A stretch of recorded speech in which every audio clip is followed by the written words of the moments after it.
Good morning. My name is Jason Johnson. I'm with Focus Counseling and Therapy in Daphne, Alabama. Yesterday, I had a friend ask me, what metrics or how would you evaluate a life well lived? Now, it was a very interesting question. And the only way that you could really conceptualize this is by looking at the end game, at the end of life. Now, with most things, let's say it's an engineering project or a scientific endeavor, you are going to evaluate the process, but what you're going to be most concerned with is at the end of the project or the end of the endeavor, what was most important. Okay. Well, in life, I know I have spent a lot of time with individuals who are at the end stage of their life. They were dying. I've known people who have done the same, read books that are done that of people who've done the same, and read articles, etc.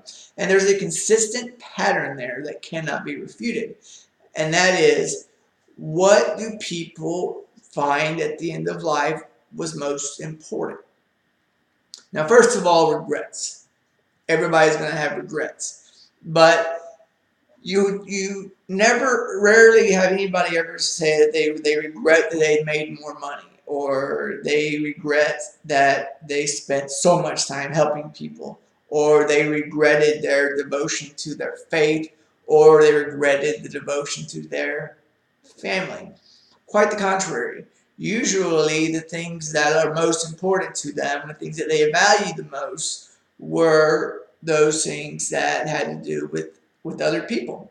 That they were glad that they spent time, and they did not regret spending time with family, loved ones, children. They did not regret time helping other people and making sacrifices to help our fellow folks around us. That's something they're going to think. That's usually is a regret. I regret I didn't help people more. You do hear that. So it's amazing how much it boils down to relationships. One being the relationship with ourselves, and what is the kind of person, who am I, and what is the purpose of my life. That is very existential in nature. And then also, how are my relationships with those around me? Do I spend time enough with those that I love? If I have kids, do I spend time with them, enough time, quality time? Do I spend time trying to help people? There's a great story of a guy, I believe, in India, where he will go out and find homeless people on the street and give them a shower, a bath, a shave, and make them feel a little bit, I guess you can say, human for a moment, but give them a true sense of compassion. When this guy gets to the end of his life, he is not going to sit there and, one of the things I regret is all that time I spent helping those individuals on the streets. It's not. It's going to be one of those things that he's probably going to value.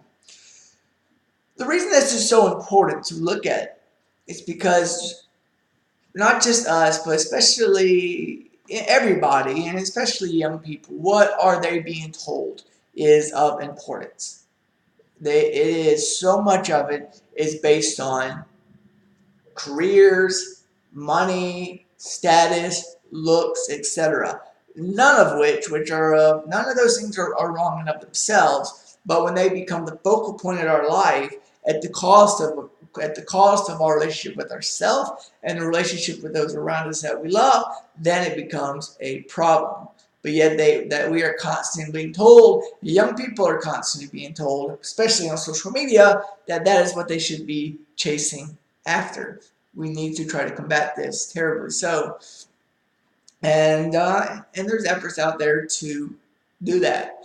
I encourage you, if there are people in your life that you love, that you care about, and there are problems that are causing dysfunction and causing issues, fight for it. Look inside yourself and find out what issues in terms that you might have and how you see yourself and how you see others. maybe there's trauma that's been there. Maybe there's been betrayal. Maybe there's forgiveness that needs to be done. Whatever it might be. And also remembering that there is a world around us. We're so connected than ever before, but yet people report loneliness and isolation. Quit texting and call people. Quit emailing them and just go and call them.